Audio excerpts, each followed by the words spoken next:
দর্শক, অনেক জল্পনা কল্পনার পর বাংলাদেশ জাতীয়তাবাদী দল বিএনপি সরকার গঠন করতে যাচ্ছে।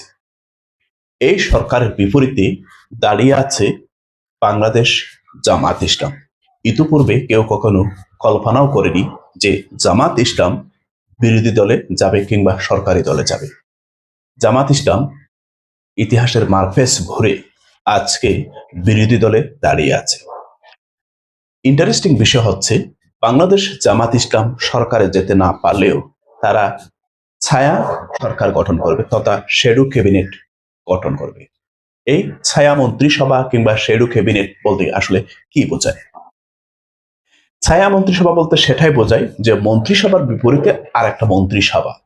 তো সরকারের যে মন্ত্রিসভা হবে, এই সরকারের মন্ত্রিসভার মন্ত্রীগণ বিভিন্ন ধরনের পলিসি দিবেন, বিভিন্ন ধরনের সিদ্ধান্ত বাস্তবায়নের জন্য তারা পলিসি গ্রহণ করবেন এবং দেশকে এগিয়ে নিয়ে যাওয়ার জন্য অনেক ধরনের তারা বড় বড় প্রজেক্ট নিয়ে কাজ করবেন।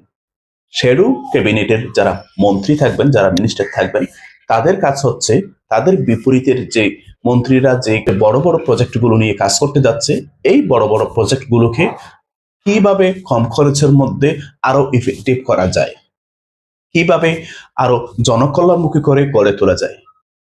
একই সাথে এই সিদ্ধান্তগুলো কোনটা মানুষের জন্য উপকারী আর কোনটা অপকারী, কোনটা মানুষকে ভালো বেনিফিট দিবে, এই বিষয়গুলো জনসাধারণের কাছে তুলে ধরা।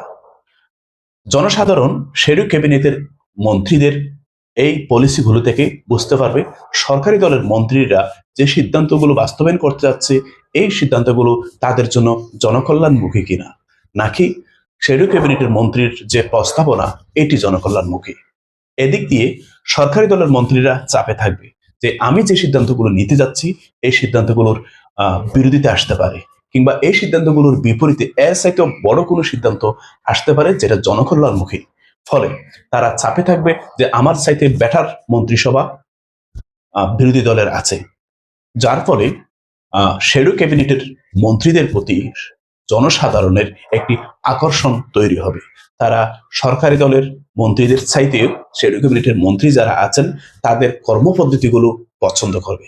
ফলে পরের বারে গিয়ে জনসাধারণ শ্যাডো ক্যাবিনেটের মন্ত্রীদের কার্যক্রমকে পছন্দ করে বিরোধী দলকে ভোট দেবে এবং পরবর্তীতে বিরোধী দলরাই সরকারি দলে চলে আসে। এই ধরনের কাজগুলো বিশ্বের বিভিন্ন দেশে হয়ে থাকে। বাংলাদেশ জামাত ইসলাম এবারেই প্রথম তা বাস্তবায়ন করতে যাচ্ছে। দেখা যাক কি হয়।